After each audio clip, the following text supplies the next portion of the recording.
Bien, Dios les bendiga, Dios les guarde. Pastora Ingrid García de la Casa de Oración y Restauración Times en República Dominicana. Nuestro servicio se transmite o se realiza domingos 9 de la mañana. Así que les invitamos a pasar por aquí y disfrutar de lo que el Señor tiene para cada uno de nosotros. Nuestro servicio de hoy, nuestra enseñanza de hoy lleva por nombre Un hombre, una pasión. Cuando hablamos de un hombre y una pasión, ¿qué usted entiende? ¿De quién vamos a hablar? De Jesús. Y para poder entender el ministerio, un ministerio como este, que es totalmente centrado en Cristo, no es, por eso siempre les digo que todo tiene que ser cristocéntrico y bibliocéntrico, no puede irse por las ramas de una cosa o de la otra. Primero nosotros debemos entender la naturaleza del ministerio que tuvo Jesús. Como yo les explicaba hace unos días, Jesús es nuestro modelo. Si nosotros nos vamos a otro lugar en la Biblia y no entendemos primero a Jesús como modelo, no estamos entendiendo, porque debemos conocerlo a Él, cómo Él caminó, qué hizo, para qué vino, cuáles fueron sus obras. No me puedo ir a buscar ni a Salomón, ni a David, ni a nadie, porque ellos solamente fueron sombra del que realmente es Cristo. Y tengo que enfocarme y centrarme en su vida, en cómo él vivió su vida, porque él tenía una pasión, como bien yo te acabo de especificar. Él tenía una pasión, él tenía un propósito, él tenía un plan, pero también tenía y sabía que debía vivir un proceso. Diga usted, proceso. ¿Cuántos de ustedes tienen un plan? Un plan. Usted tiene un plan, este año usted compró un planificador y lo llenó y le puso ahí todo lo que usted cree que este año usted iba a hacer. ¿Quién tiene un plan? Okay. ¿Quién entiende cuál es su propósito de vida? Bendito sea Dios. Okay. ¿Y quién sabe que no importa lo que usted haga, brinque o pataleo, usted va a tener un proceso? O ya está teniendo un proceso. Pues muy bien. Usted entiende la parte más difícil, la que nadie quiere entender. Igual que Jesús, la pasión que él tenía, primero que nada, era ser quien él era. Y yo quiero que usted entienda eso. Jesús no quería ser nadie más. Jesús no quería ser lo que los fariseos le decían que fuera. Jesús no aceptaba los comentarios de que los otros insinuaban que él era. Jesús sabía quién era. Y él no pretendía ser absolutamente nadie más. Él quería y sabía que él era el hijo encarnado, como dice la palabra, de Dios, que cargaba el nombre que describió el mismo propósito de su venida a la tierra, que es Yeshua. Yeshua significa Dios de salvación. Entonces, ¿a qué vino? A salvarnos. Es nuestro Salvador. A veces, o yo no sé si usted sabía, que en esa cultura los hijos se llamaban por su propósito, por el sello que tenía su propósito. ¿Cómo? ¿Qué significa tu nombre? ¿Tú te has preguntado qué significa tu nombre? ¿Tú te has preguntado cuál es el sello que tú tienes de parte de Dios y cuál es el sello que te pusieron de manera terrenal? ¿Quién conoce la historia de Pedro? No ese Pedro, el Pedro de la Biblia. ¿Quién conoce la historia de Pedro? ¿Qué le pasó a Pedro? Conoció a Jesús siendo un pescador. ¿Y qué hizo Jesús?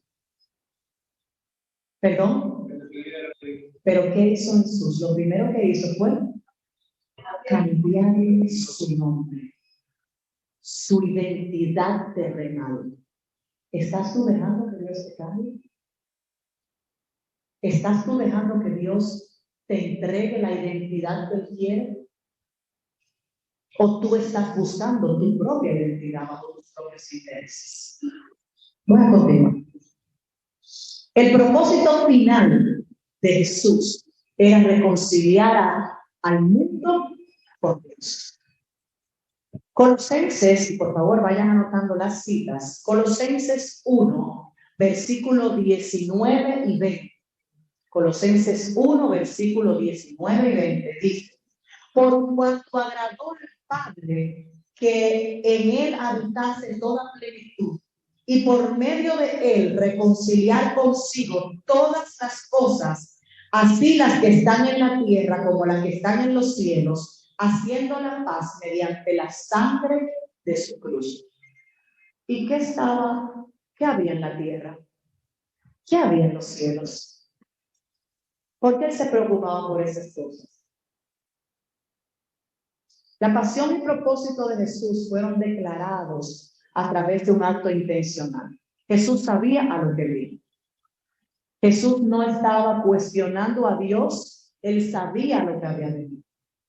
Y el mundo sabía lo que venía. De hecho, cuando Isaías, 400 años atrás, habló de eso, no entendieron. Y se hicieron una idea de alguien incorrecto. Pensaban que venía un glorioso guerrero con tropas, pero se equivocaron. Por eso todavía lo están esperando en Israel. Por eso en Israel todavía hoy dicen que no ha llegado el Mesías. Mientras nosotros disfrutamos de la libertad que nos trajo Jesús. Entonces, cuando Jesús, a través de su vida, que lo encontraron en aquella sinagoga en Nazaret, él tomó el pasaje de Isaías 61:1 y él de manera intencional dejó saber quién era. Eso no fue una casualidad. Él no estaba de que déjame ver. Recuerden que lo único que ellos tenían era Isaías, era el rollo, y tenían una porción del Pentateuco, que son los 5 primeros libros de la Biblia escritos por Moisés. Pero lo que leían en la sinagoga era el rollo de Isaías. Y Jesús abrió el rollo en Isaías 61:1, que dice: el Espíritu del Señor está sobre mí, porque me ha ungido el Señor para traer buenas nuevas a los afligidos. Me ha enviado para debilitar a los quebrantados de corazón, para proclamar libertad a los cautivos y liberación a los prisioneros. Y la primera pregunta que ellos se hacían era: ¿quién eres tú? Que sanas, que libertas y que haces todo eso. Eso era ofensivo, porque en esa época quienes hacían este tipo de cosas eran curanderos, chamanes, y es el que ya no se llamaban así, pero esa era una cultura. Entonces, él indicó quién él era y cuál era su propósito. Él conocía desde niño el significado de su nombre y conocía la fuente de su poder. ¿Usted conoce la fuente de su poder? ¿Usted conoce la fuente de su provisión? ¿Usted conoce la fuente de su fe? Cuando Juan el Bautista, que era, por si usted no lo sabe, primo hermano de Jesús, ahí en el río Jordán y fue bautizando, dice que se oyó una voz que vino del cielo que decía, y descendió el Espíritu Santo sobre él en forma corporal, como paloma. Y vino una voz del cielo que decía: tú eres mi hijo amado, en ti tengo complacencia. Jesús no había empezado su ministerio todavía en ese momento. Jesús tenía 30 años aprendiendo, organizándose para ese momento, porque sin bautizarse él no podía ejercer el ministerio. Y Juan lo presentaba y decía: no, detrás de mí viene uno que no soy digno ni siquiera de desatar los cordones de sus sandalias. Pero a quien conocían era a Juan. Juan era el que estaba predicando hace tiempo. Juan pudo haberse tomado el crédito. Él decía: no, no soy yo que hago nada de eso. Yo no soy el Mesías, yo no soy el que salvo. Yo solamente yo soy una voz en el desierto que clama abriendo el camino para ese que sí ha de venir. Son primos hermanos, tienen la misma edad. Se llevan 3 meses. 6 meses. Pero Juan entendió su diseño. Jesús fue formado en su diseño.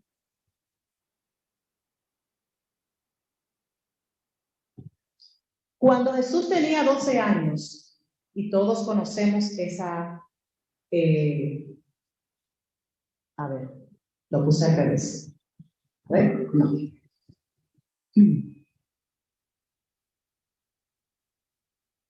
Ok, ahora sí. Cuando Jesús tenía 12 años, ustedes saben que Jesús fue formado en todo lo que era la cultura y él tenía que seguir las fiestas, así como nosotros las seguimos. Y en una de esas fiestas, Jesús se le perdió a su mamá y a su papá. Y ellos buscan que te busca Jesús como cualquier muchacho de 12 años. Si usted no sabía, a los 12 años ya los niños judíos tienen que conocer, no conocer, saberse la Biblia. Saberse, lo que ellos llaman la Torah, de memoria. Por lo tanto, esos niños iban a una escuela exclusiva donde eso era lo que se les enseñaba. No había otra enseñanza. Porque los varones eran los que tenían los lugares preponderantes a nivel de la iglesia. Y cuando ellos les fueron a buscar, te voy a contar, lo que está en Lucas 2, versículo 41 al 52, pero yo solamente te voy a dar una porción, que dice, sus padres no sabían qué pensar, porque se le perdió un muchacho. ¿Qué usted hace cuando se le pierde un hijo en un supermercado o en un sitio grande? Usted está volviendo loco. ¡Ay, Dios mío! ¿Y se perdió el muchacho? Usted se vuelve loco. Sobre todo un muchacho que usted sabe la responsabilidad que tiene con él, no es suyo. ¿Entiende? Entonces dice, sus padres no sabían qué hacer. Hijo, cuando lo encuentran, hijo, ¿por qué nos has hecho esto? Le dijo su madre. Tu padre y yo hemos estado desesperados buscándote por todas partes. Y él le dice, pero ¿por qué tuvieron que buscarme? Yo me imagino. ¿Por qué tú me estabas buscando? Tú tienes que saber dónde yo tengo que estar. O sea, yo me lo imagino. No sabían que tengo que estar en la casa de mi padre, pero ellos no entendieron lo que les quiso decir.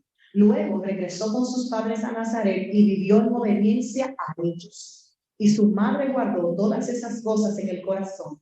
Jesús decía en sabiduría, crecía en sabiduría y estatura y en el favor de Dios y toda la gente. ¿Usted sabía que Jesús aprendió obediencia a base de sacrificio? Dice la palabra. Que él era uno igual que usted y que yo. Que no fue que Dios lo mandó para allá y le hizo el niño más obediente. Este niño no tenía un plato. No fue así.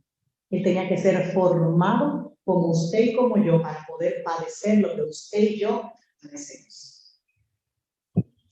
Luego, en Marcos 9:7, cuando estaba en el proceso de la transfiguración, vino otra voz, dice, luego una nube los cubrió y desde la nube una voz dijo, este es mi hijo amado, escúchenlo a él. Era una siguiente confirmación. Yo te pregunto, y quiero dejarte, te voy a ir dejando pedacitos. ¿Qué dice la gente de tu vida delante de Cristo? ¿Qué dice la gente que tú eres por tu caminar? Tú dices que eres cristiano, tú vienes los domingos a la iglesia, pero ¿qué percibe la gente de ti? ¿Cuánto de Cristo hay en ti? El propósito de Jesús, él sabía el significado de su nombre dado en su nacimiento. Jesús, Yeshua, Joshua, como ustedes lo quieran poner, dependiendo del idioma en el que en ese momento se hablaba. Significan todos Dios de salvación, y Jesús sabía que era el salvador de la humanidad. Él vino a salvar a las personas de la esclavitud del pecado y hacerles esclavos de la rectitud y de la justicia.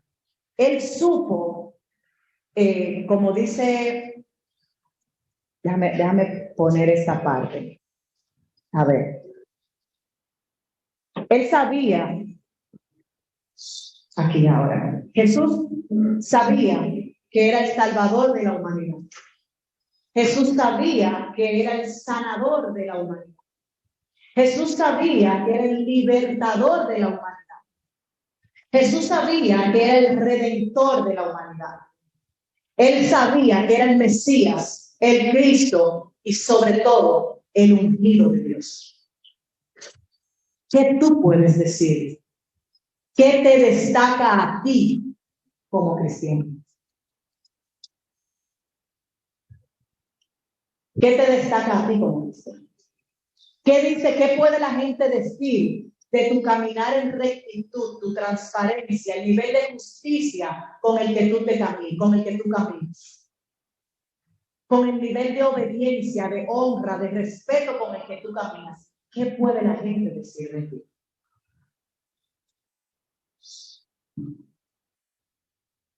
Una vez Jesús le preguntó a sus discípulos, y está registrado en Mateo 6, versículos 13 y 14. ¿Quién dice la gente que soy yo? Oye bien. Pero él no estaba buscando respuesta en la gente. Él quería saber cuál era la percepción que la gente tenía sabiendo lo que estaba pasando. ¿Quién dice la gente que soy yo? Y ellos le contestaron, bueno, algunos dicen Juan el Bautista, otros dicen Elías, otros dicen Jeremías o algún profeta. Hay un achú, uno que pretende. Pero por supuesto, según la escritura, ustedes saben que estaba Elías y mucha gente predominante que pudo haber sido sanador, pudo haber sido, lo pueden haber tildado de libertador, lo pueden haber tildado como ellos quieren. O simplemente, como lo conocían en el barrio, imagínense que usted vive o donde usted vive y que en residencial de ustedes, ¿cuántas casas hay? ¿Perdón? 38. Y que digan, ¿pero quién?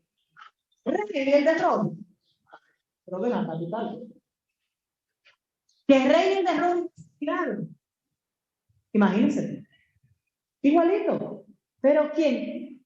Chu, el de María y José. Chuito. Es loco. De ahí no sale nada bueno. De ese muchacho que huye tanto y se mueve tanto. Pero ese muchacho me partió el hijo mío cuando tenían 5 años. No, ya, pero el de María. Ese muchacho tiene que tener problemas. El de María, ¿estás seguro que usted dice no? Imagínese el escenario. Acuérdense que él estaba viviendo igual que usted y que yo. Entonces, en otra ocasión, Jesús le enseñó mientras estaba en otro lugar y le preguntó a los discípulos, ¿quién dice, y lo voy a leer en Reina Valera, ¿quién decís que soy yo? Respondiendo Simón Pedro. Ustedes saben que Simón Pedro era colérico, siempre era el primero en todo. ¿Perdón? ¿Qué era? No. Dijo, tú eres el Cristo. Aquí estamos en Mateo 6, versículos 16 y 17. Tú eres el Cristo, el Hijo de Dios viviente. Entonces Jesús le respondió, bienaventurado eres, Simón, hijo de Jonás, porque no te lo reveló carne ni sangre, sino mi Padre que está en los cielos. Sino mi Padre que está en los cielos. Esa respuesta que Pedro dio a Jesús estaba de acuerdo con lo que Jesús sabía de él. Jesús sabía a quién reprendía, Jesús sabía a quién corregía, Jesús sabía a quién afirmaba y sobre todo a quién le preguntaba, porque él no permitía que nadie definiera quién era. Recuerde que Jesús decía, yo hago lo que veo a mi Padre hacer. Y él sabía que en su Padre no había equivocación, que en su Padre no había sombra de variación. Por eso Pablo más adelante decía, ser imitadores de mí como yo soy imitador de Cristo. Él duplicaba esa misma enseñanza. Y sin tener en cuenta lo que otros tenían que decir de él, no le importaba si era positivo o negativo, él sabía quién era, él tenía una identidad. Él tenía clara esa identidad que se le dio desde pequeño. Él no fue criado en ñoñerías ni nada por el estilo, porque él sabía a lo que él venía y no permitía que nada lo distrayera de ese enfoque que por su llamamiento se le exigía tener. Y la pasión de Jesús era ser quien él tenía que ser. Yo te pregunto hoy, ¿qué se ha convertido en tu pasión? ¿En qué la gente te ve a ti apasionado? ¿Eso que te apasiona está lejos de tu llamado? ¿Está atado a tu llamado? ¿Eso que te apasiona dice que tú estás caminando por sendas de justicia o todavía tú estás caminando en terrenos pedregosos que no tienes una estabilidad, no tienes una definición? La gente por tu lenguaje, por tu caminar no puede decir que tu identidad está atada a Cristo. Y no estoy hablando aquí de fanatismo. No estoy hablando aquí del vestido, ni de la falda, ni del peinado, ni de los atuendos. Ahorita vivimos nosotros en Uber, que él dijo muchas cosas cruentes, hasta que dijo que él se fue de la iglesia porque al pastor le regalaron un guillo de aproximadamente 1 centímetro y él se fue porque eso él estaba incorrecto. ¿A quién tú estás mirando? Aquí tenemos gente que son dueños de joyería. Imagínese usted que esas muchachas se aparezcan o esos muchachos se aparezcan con un regalo para el pastor o para mí, y eso va a ser una piedra de tropiezo para usted. ¿En dónde yo tengo cimentada mi fe? ¿Qué es lo que yo estoy mirando cuando vengo a la iglesia? Al ser humano que peca, que es imperfecto, que tiene fallas, que se equivoca, no es que se puede equivocar, es que se equivoca. Entonces, ya conocemos la pasión de Jesús y no la película. Ahora vamos a hablar de nuestra pasión o de lo que debería ser nuestra pasión. Y no es más que saber quiénes somos en Cristo. Para usted hablar de identidad, primero usted tiene que conocer al Señor, a Jesús. Si usted no conoce al Señor, usted no sabe por dónde usted tiene que caminar, cómo tiene que caminar, cómo va a caminar. Y es importantísimo, porque si nosotros no sabemos quiénes somos, vamos a permitir que otros impongan sus creencias sobre nosotros, que otros impongan sus modelos sobre nosotros, que otros impongan sus etiquetas sobre nosotros. No, pero eso es una canción, no importa. Eso no va a hacer que yo me pierda. Ajá. No, pero es una película, eso no es nada. Eso fue una escena, eso no es nada. Pero usted cojea de ese lado. Usted sabía que en su vida anterior usted cojeaba por ahí.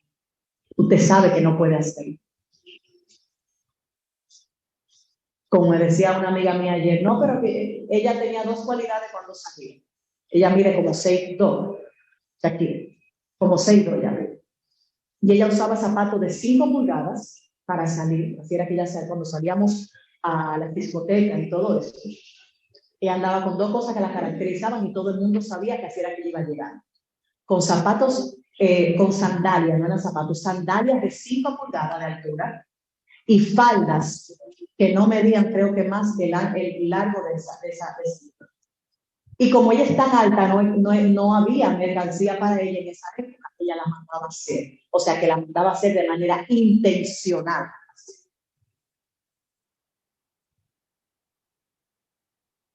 Ese era usted. ¿Se va usted a exponer a esos ambientes de nuevo porque usted es el más santo? ¿Porque usted es el más ungido? ¿Porque habla en lengua? ¿Porque se bautizó? ¿Qué necesidad hay? ¿A qué te estás exponiendo tú que incluso te hace cuestionarte tu identidad en el Señor? ¿Qué has vivido tú que te ha hecho mella en reconocer quién tú eres, cómo te formaron, cómo te predestinaron?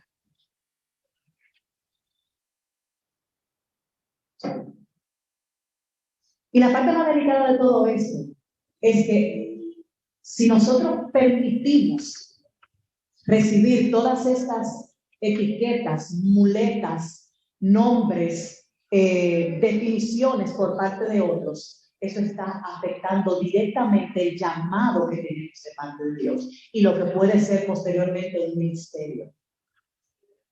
Porque usted vino a los pies de Cristo, no fue por usted, por si acaso usted no lo sabía. No fue por usted. Hay una serie de personas que solamente van a conocer a Jesús por lo que usted hace, dice o vive. Solamente. Que no lo puede impactar yo, no lo va a impactar el pastor, no lo va a impactar nadie más, solo usted. Y si usted se desvía de lo que Dios tiene para usted en su diseño, usted también está desviando a esas personas.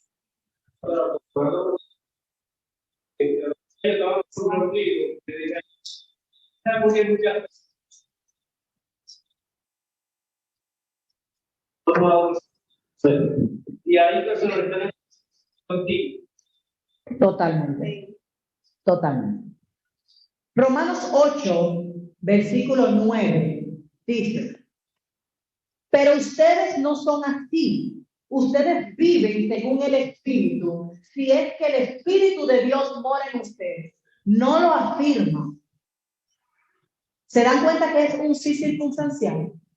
Si es que, o sea, no asume que el hecho de que usted confesó a Cristo como su Señor y Salvador, usted se bautizó, usted viene a la iglesia, no afirma que usted tiene el Espíritu de Dios. No es obligado. Porque usted puede estar viniendo aquí a hacernos a nosotros una pantalla, pero allá afuera está haciendo otra cosa. Y eso son cuentas entre usted y Dios. Eso son cuentas entre usted y Dios. Si usted está viviendo en dos mundos.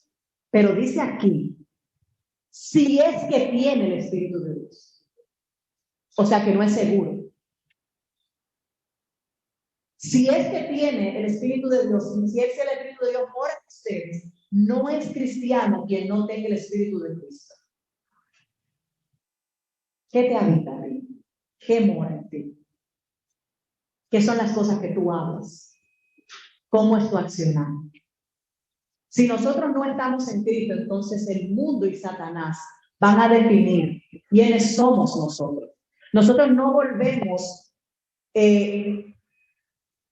nosotros no nos volvemos o no debemos volver a lo que las otras personas dicen. ¿Qué decían de ti antes? La que mucho bebe, el que mucho fuma, el que tiene adicciones, la que vendía su cuerpo. ¿Qué dice la gente de ti? O mejor dicho, ¿qué decían? Pero ¿qué tú le estás mostrando para que puedan decir ahora?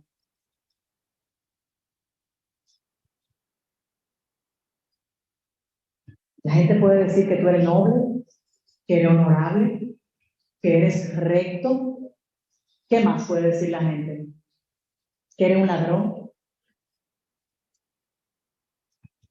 que eres mentiroso, que tienes una doble vida,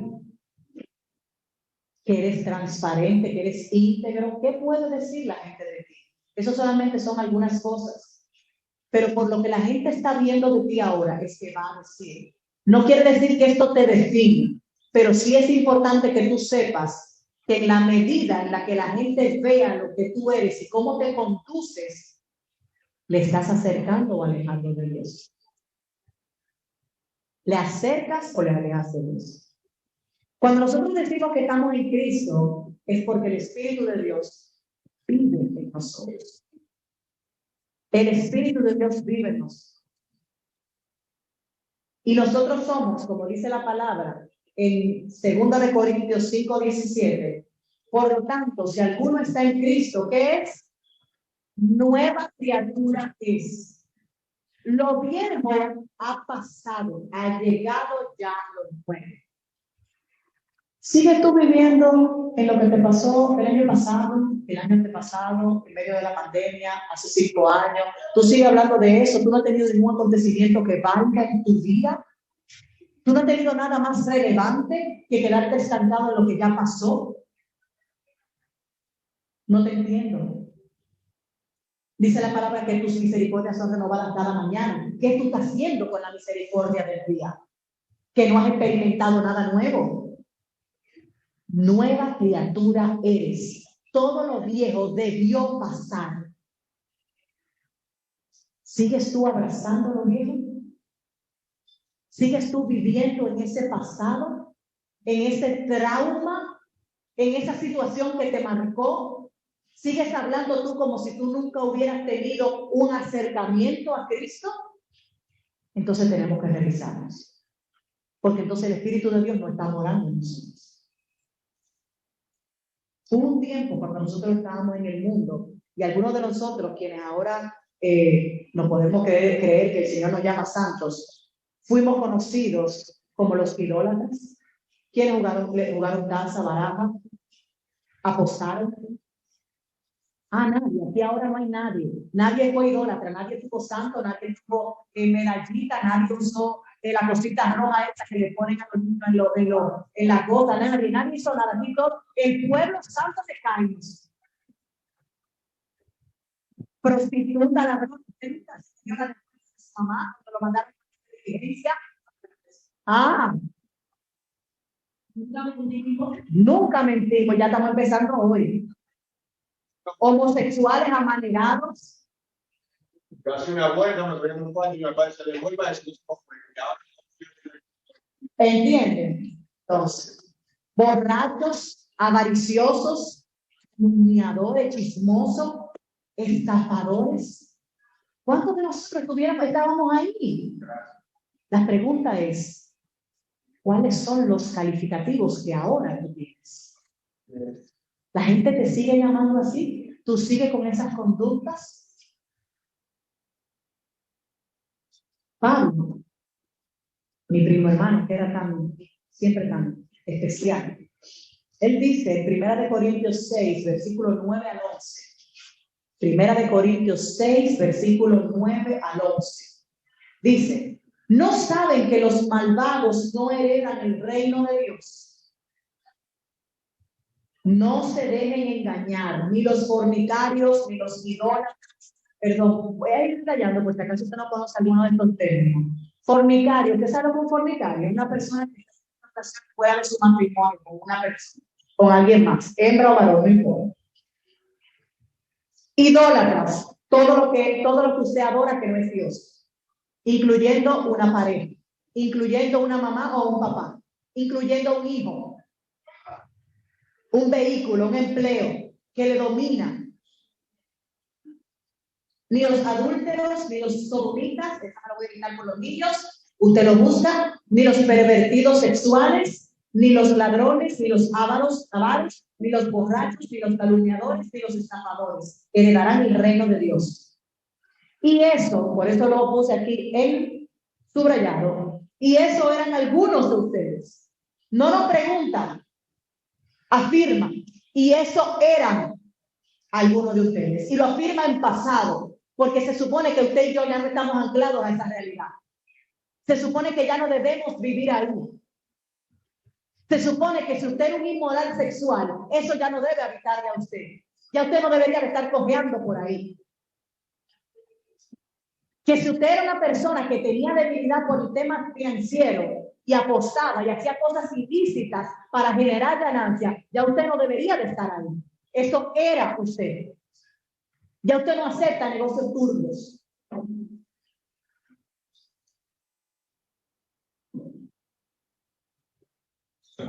El Señor me está hablando, pero me voy a por lo mismo.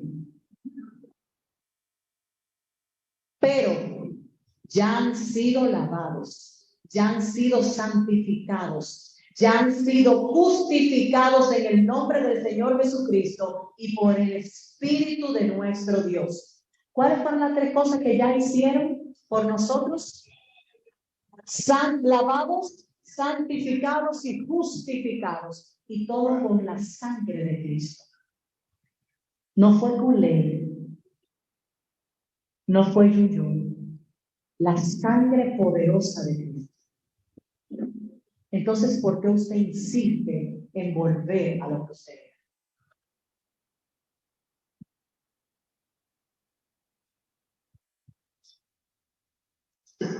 Nuestra pasión, así como la de Jesús, es saber quiénes somos en Cristo y ser la persona que Dios pensó para nosotros. Recuerde que usted fue predestinado desde antes de estar en el vientre de su madre. Usted no es una casualidad, ni una carambola, ni un accidente. Deje de creer eso. Aunque usted no lo planificaron, su mamá y su papá, a usted lo predestinaron así.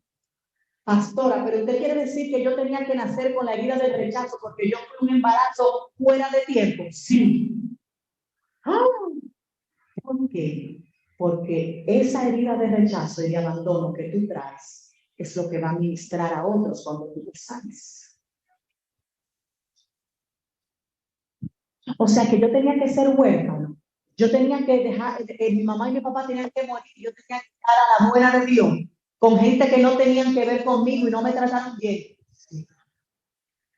Porque esa herida sanada era lo que iba a ministrar la gente en tu futuro. Pero que, pastora, pero usted me está diciendo a mí que todo el maltrato físico que yo recibí de mi padre, de mi madre, de mi abuelo, de quien sea con quien yo estuve, yo tenía que vivirlo. Porque eso era lo que tú ibas a venir a traer luego de tu sanidad. Tú ibas a poder hablar desde tu sanidad, no desde tu herida. Pero la pregunta es, ¿tú te has permitido la sanidad de Dios? ¿O sales corriendo cada vez que Él te quiere entrar en un proceso donde Él te va a sanar? ¿Quién tú eres en Cristo? Y aquí hay una larga lista que te voy a dejar de tarea. Como dijo el pastor ayer en el chat, no te voy a poner los versículos completos, tú lo vas a buscar. No te puedo hacer toda la tarea. Tú tienes que aprender a buscar en tu Biblia física y en la otra también. Y cantamos mucho la cancioncita del reel o del TikTok que anda por ahí. Yo soy cuidada, y usamos y hacemos reel con esa canción. Pero no te busques en la Biblia qué es lo que Dios dice de ti. Y lo primero que dice es que tú eres amado. Lo primero que dice. Y yo estoy sola, y que no consigo una pareja, y que me dejaron, y que mi mamá me dejó. Yo soy amada, a mí no me importa. Yo soy amada. Yo soy amado.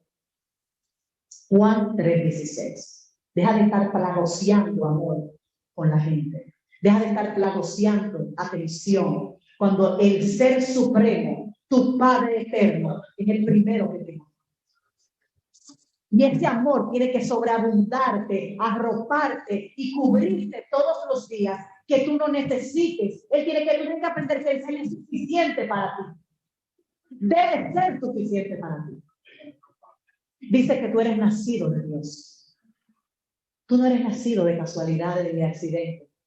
No, que fue que se rompió el preservativo, no, que se me olvidó la patilla, no, no es así. No, que me violaron. Tú eres nacido de Dios. Cada uno de nosotros viene con una marca, con una identidad de una herida específica que tenemos que entregársela a Dios, que es el único que la puede sanar, para nosotros entonces venir a entregársela a Él para hacer testimonio a su pueblo.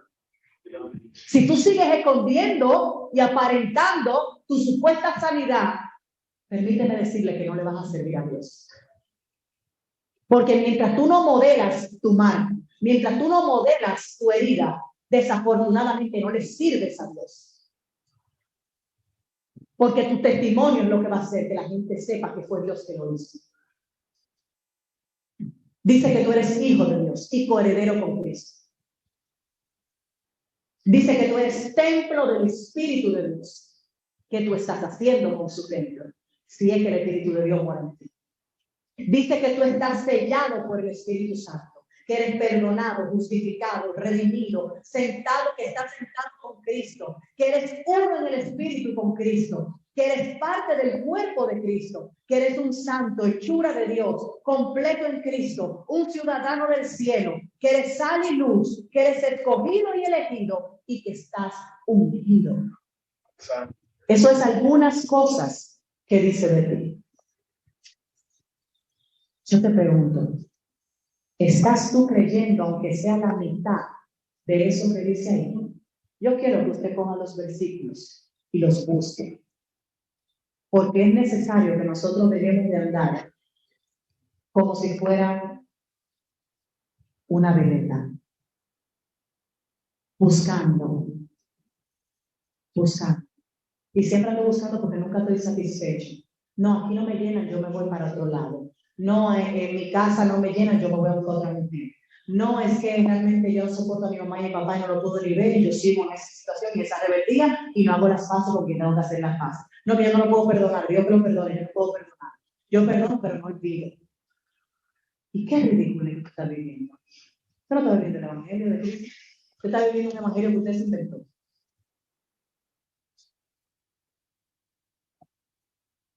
Esto es lo que usted tiene que ser. Esta es tu identidad.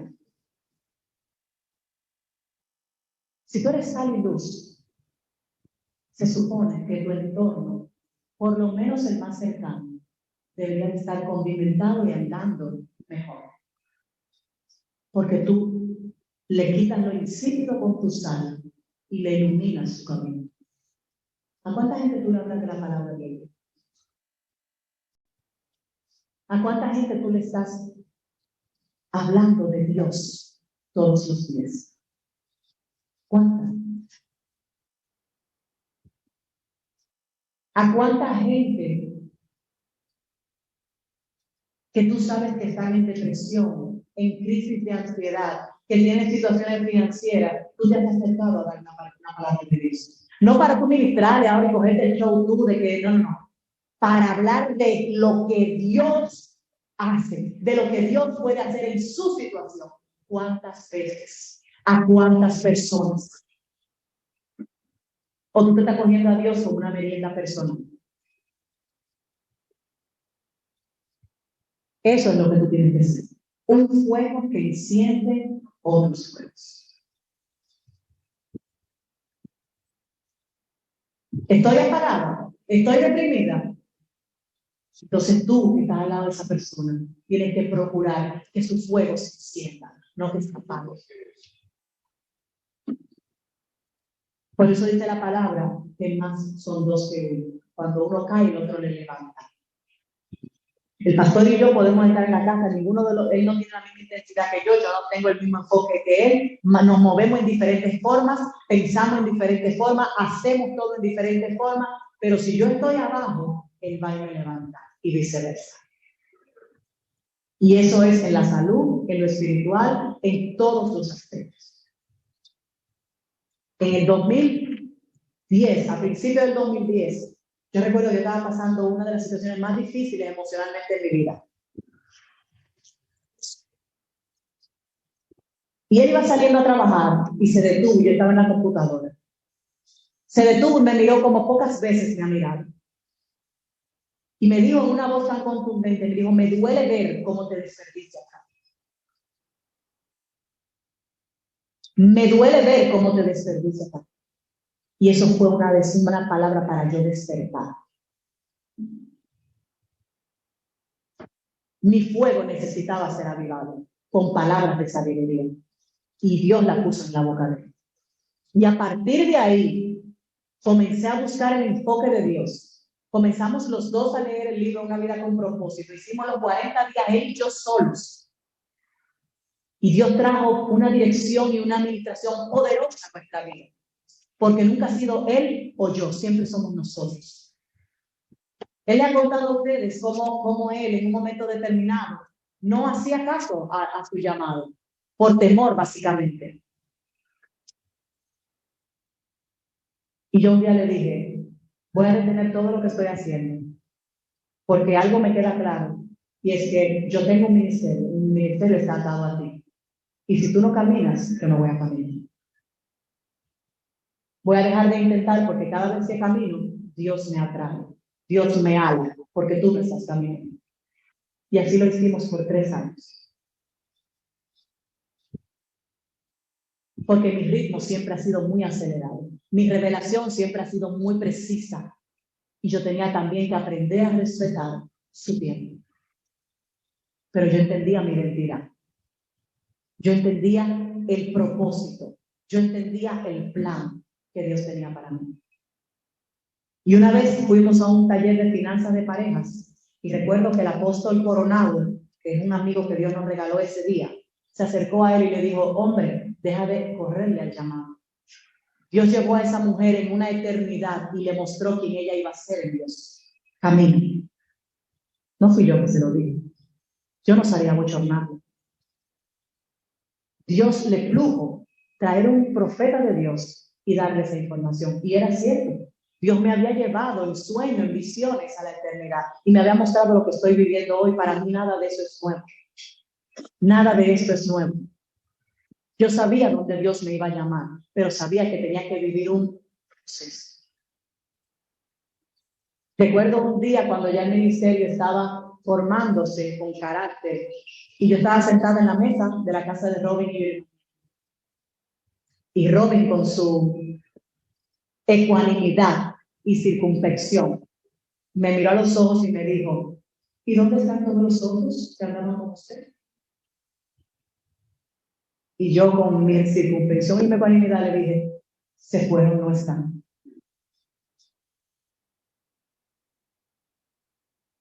No entendieron.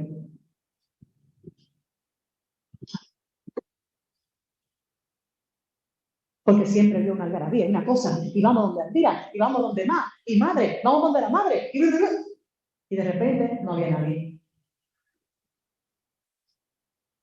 ¿Tú caminarías? Si Dios te vuelve a hacer, ¿qué tú harías? Si Dios te dice, comiénzame de nuevo, ¿qué tú harías? Si Dios te dice, eso que tú has estado haciendo, lo hiciste por tu propia fuerza, no lo hiciste con mi dirección, ahora hazlo de nuevo. No era mi caso, pero te pregunto a ti. Tú te has estado autogobernando, autodirigiendo. ¿Qué tú vas a hacer? Te llevo a cero, suéltalo todo. Apréndelo otra vez. Estamos aquí, Miguelino. Gracias a Dios. Duele, pero Dios no va a levantar lo que es de Él en fundamentos equivocados. Dios no te va a entregar un ministerio. Dios no va a levantar tu llamado en fundamentos equivocados. Si Dios te tiene que sentar, si Dios te tiene que postrar, perdóname, pero así es que Él trabaja. Su soberanía es así. Porque si el camino que tú estás llevando es de perdición para ti, Él prefiere alarte, sentarte y postarte hasta que te entiendas. ¿Estás ahí en ese momento? ¿Estás pasando ahora mismo en la banca? Evalúa tu caminar.